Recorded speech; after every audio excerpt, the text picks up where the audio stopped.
I don't know how smart that was. I've been on planes before. I've slept on planes before. Thought I was gonna be fine. No.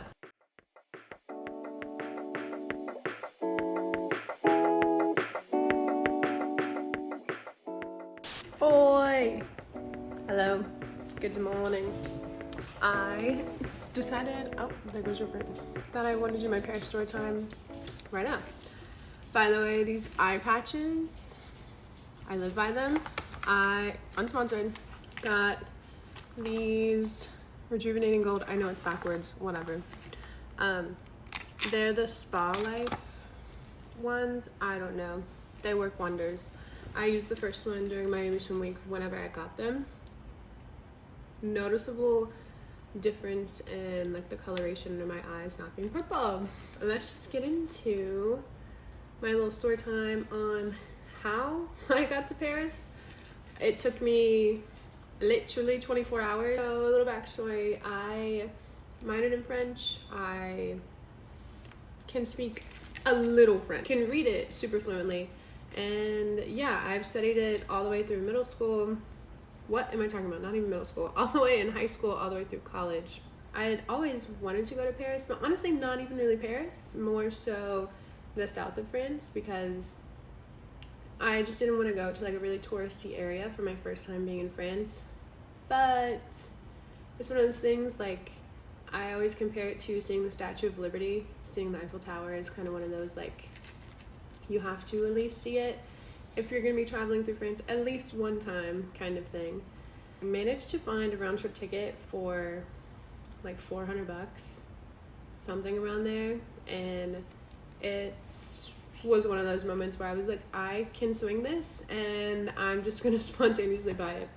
So the flight was supposed to leave out of Raleigh, North Carolina, and then go into JFK, and this is where we begin our story. I'm checking in everything, and I hear the JetBlue people being like, wow, it's crazy, all of our flights are delayed by an hour.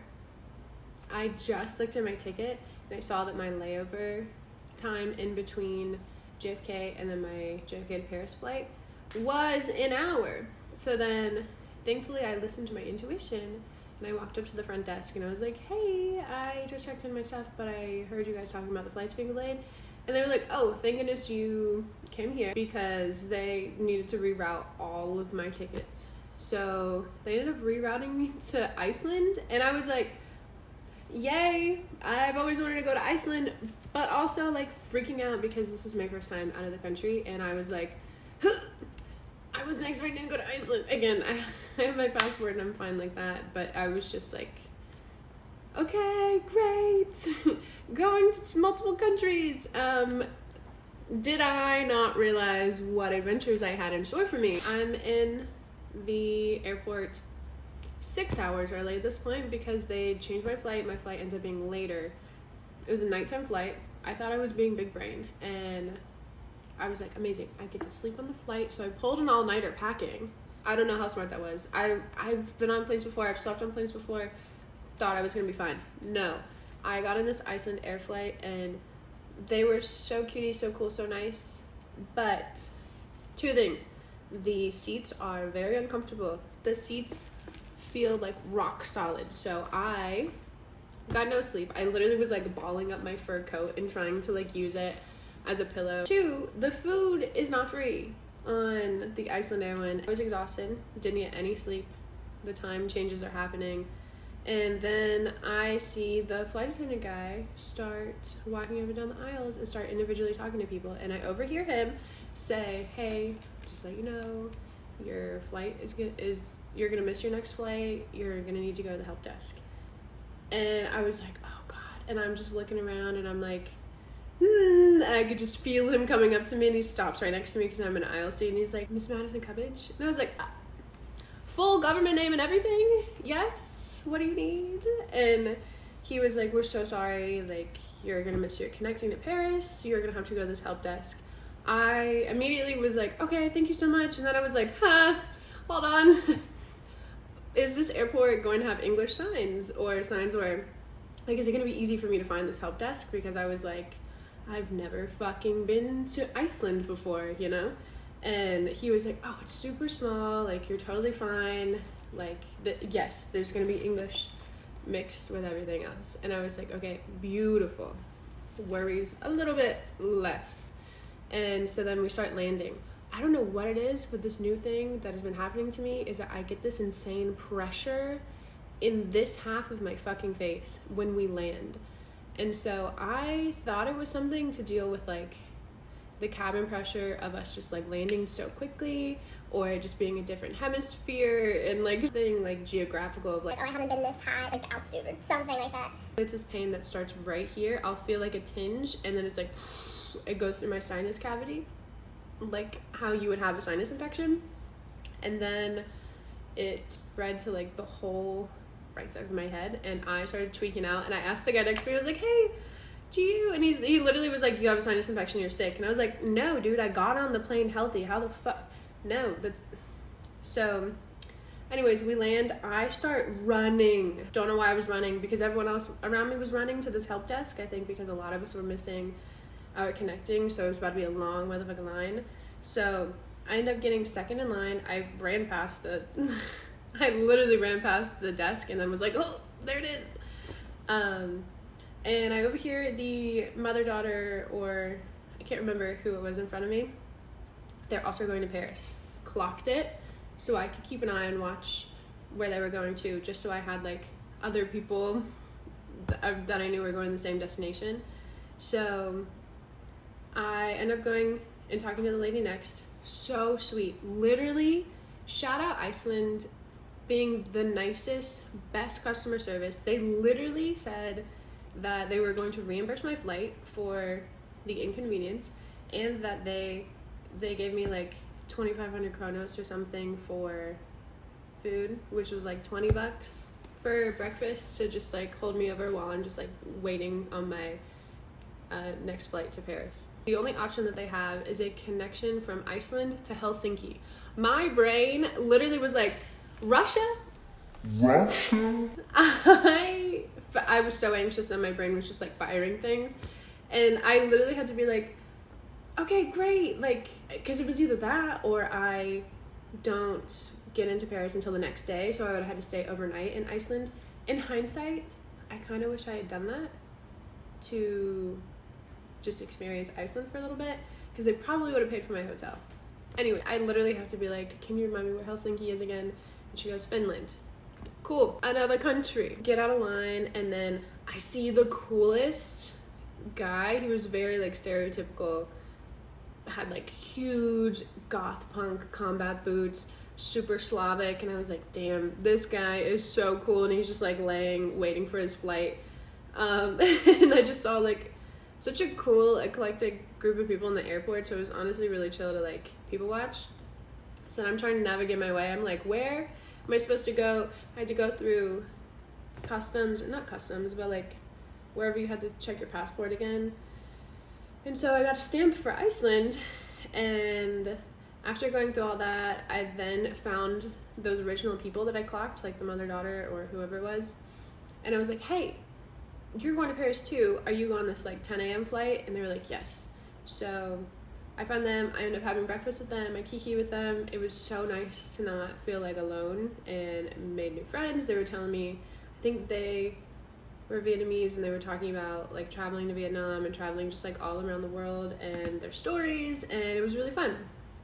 We inserted the chocolate milk that I had because the cartoon owner was super cute, and so I got to explore with their daughter and just kind of just wander around the airport for the next hour until our flight was ready. Quick interjection while I'm editing this. I forgot to tell you the most crucial part about this whole traveling business redirection. I was dressed to the nines. I thought, Madison, we're going to Paris. We cannot arrive in Paris in sweatpants. And also, I used a carry-on. Somehow, I'm psychotic enough that I just bought a carry-on that Iceland Air checked for free, which was glorious. I didn't want to have to pay obnoxious amounts of money. I should have, but we were balling on a budget. What doesn't fit in your bag during winter season when you're traveling? Your shoes, your boots.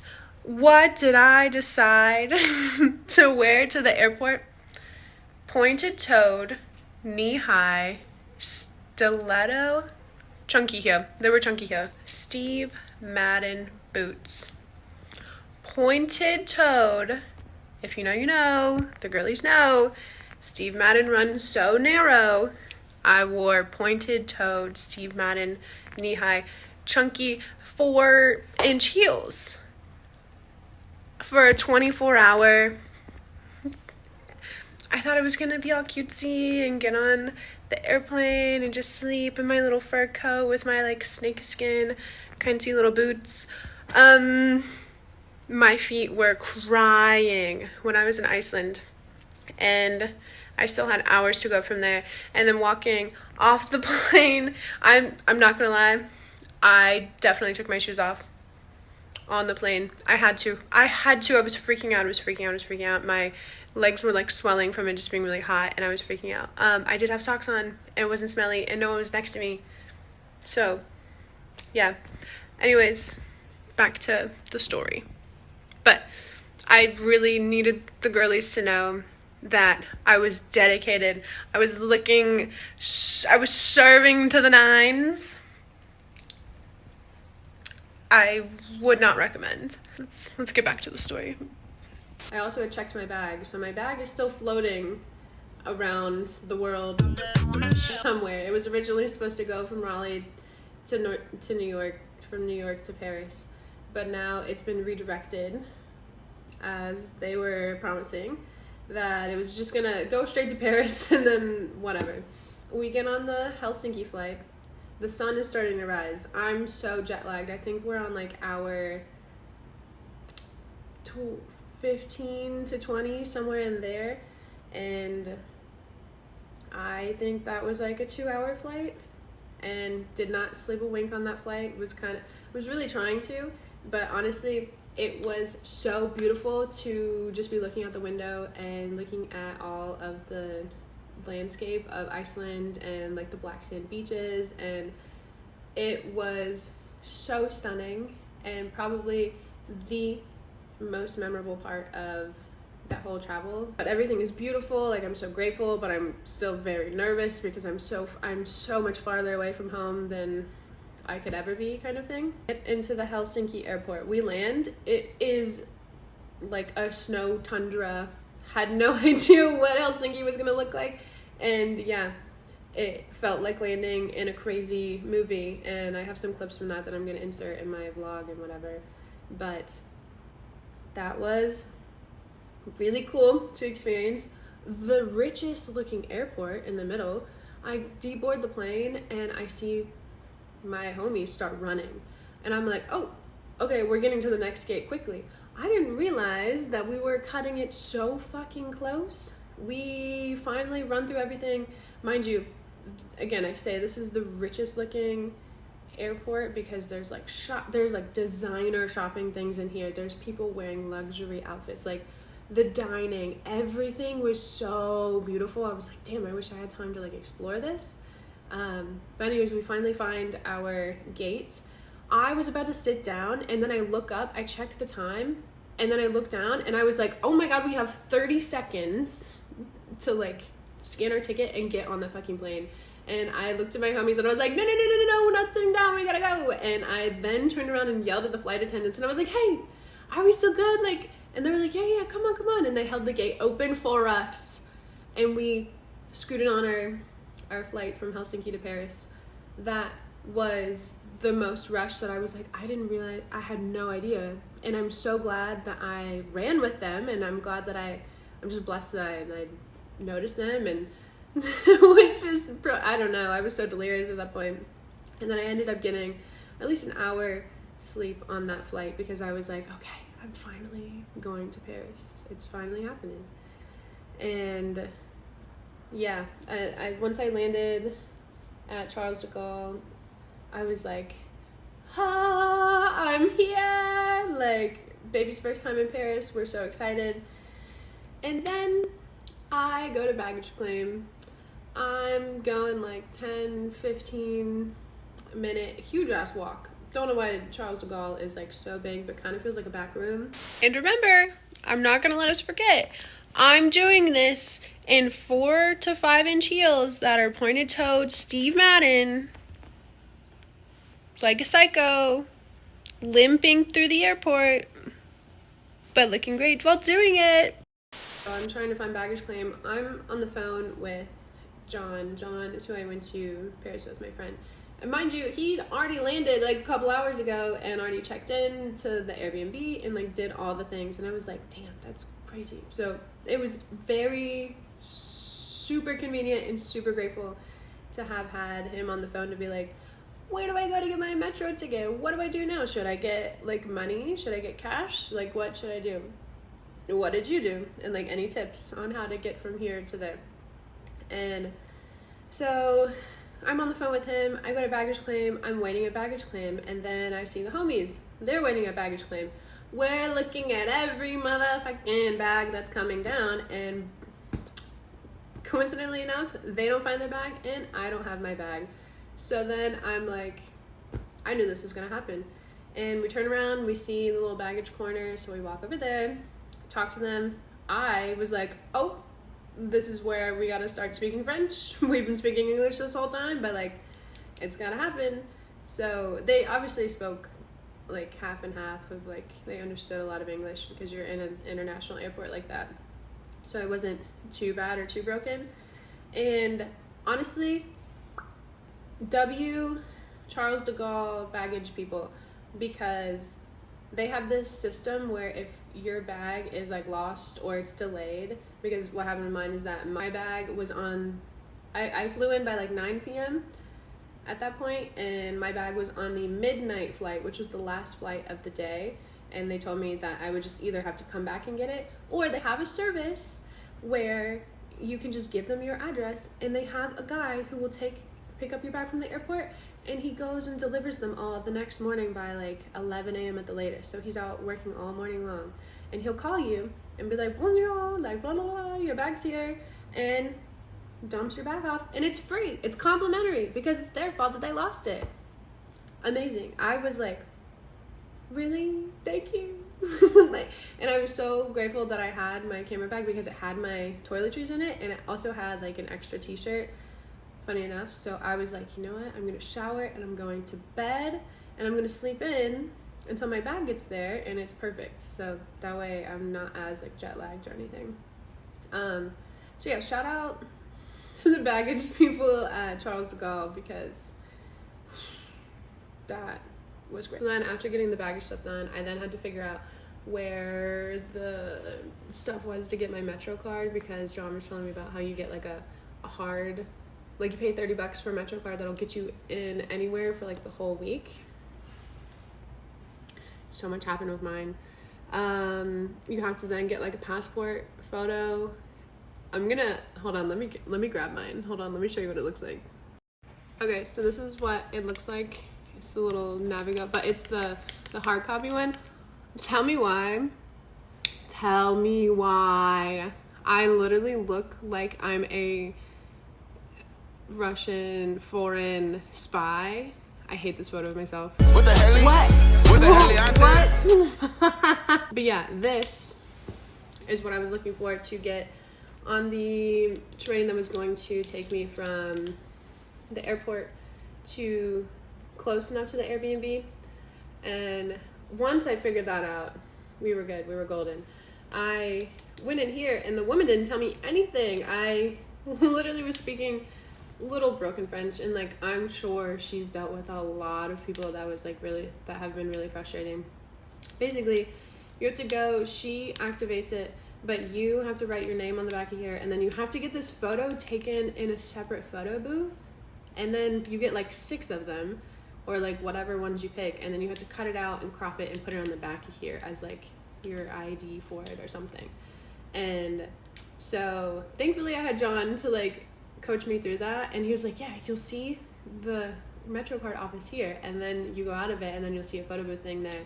And everyone was doing it, so it's not like it was like awkward or anything. It was just kind of like, okay, hope I'm doing this right. And then I get to down into the Metro, And I'm just looking at both of the French signs being like, à gauche, à droite. À gauche, à droite. Like being like, which side do I look at? And one train comes up. I don't see anyone getting on it. And then the last second, I hear an announcement over the intercom in French. Obviously, again, I have to keep prefacing this because I just kept being taken back of like, I need to put my listening skills on. And I heard half of it, and then I saw everyone run into that train, and I was like, is that the train that I should be on? And then it leaves, and then I see the time change for the one that I was looking at, and I was like, that is the train. But it was on the wrong side, and so the announcement was saying that the train was on the other side. So then it happened again. Then another train came up, and I was like, wait, this is a dead end. All of these trains are going to take me, I'm pretty sure, to where I got. So I just said, fuck it, and I just got on the one. And then it was going in the right direction, and then I got off to my connecting ones. And then I met up with John, and he walked is crazy. He walked me to the Airbnb, and it was a great time. And honestly, a really cutie Airbnb. It was in the 18th arrondissement in Montmartre, which was honestly really cutie. Once I got to Paris and I was debriefing with John, he literally welcomed me with a baguette and like salted butter, and I could have eaten that butter by the spoonful, and I'm pretty sure we did, and finished it within a couple days. But yeah, whenever I was like debriefing with him on my whole travel chaos, he was like, honestly, I'm kind of jealous. And after I had a little bit of sleep and looked back on the footage, I was like, yes, I'm forever grateful for experiences like that, because I'm seeing the world and things in traveling and doing things that I never would have thought of, and it just happened so unexpectedly. And it's not like I was ever in like an unsafe kind of environment. It was just the unknown. And I will be back to Paris very soon, but also I would love to plan an actual trip to Iceland and Helsinki.